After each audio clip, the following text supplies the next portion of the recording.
Une exposition de photos collectives sur le Parlement des femmes d'Afrique s'est tenue ce mercredi au Musée de la Femme à la place du Souvenir à Dakar.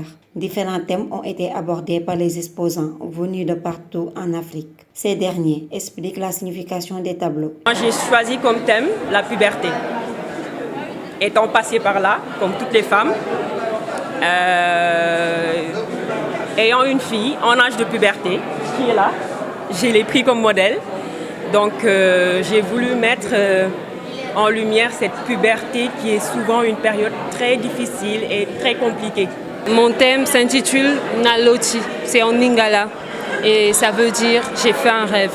Dans mon rêve, je voyais ce panier de marché là être utilisé par un homme et une femme. Quand vous voyez bien la photo, on a du mal à savoir si c'est un homme ou une femme. Quand on voit le foulard, on voit le panier, on se demande si c'est un homme ou une femme. C'est cette neutralité-là que j'ai vue dans mon rêve. Malheureusement, dans la réalité, j'ai vu ça. J'ai vu cette jeune femme qui doit surmonter toutes ces difficultés-là pour arriver au même niveau que l'homme, quitte à même se salir les pieds.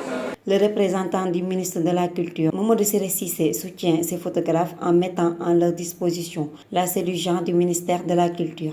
Ce n'est pas une question de genre. Je crois que c'est une question d'humanisme, tout simplement. C'est pour dire aux femmes qui portent encore ce combat-là qu'elles ne sont pas seules, qu'elles ne sauraient être seules. Parce que le problème, il est profond. Au niveau du ministère de la Culture, il y a une cellule genre qui a été mise en place, mais dont on n'avait même pas senti le besoin.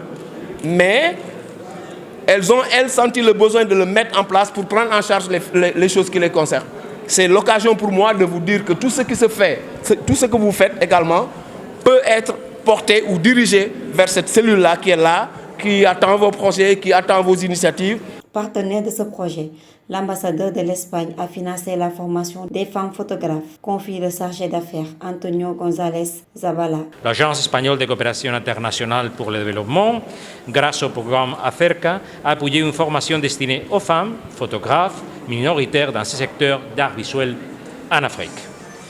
Dans le cadre du programme ACERCA, l'ambassade d'Espagne a financé l'atelier de formation en 2017 Sénétopia avec la participation de 9 jeunes photographes qui ont voulu être formés pour donner forme à une narrative visuelle autour des thématiques de développement librement choisies par eux.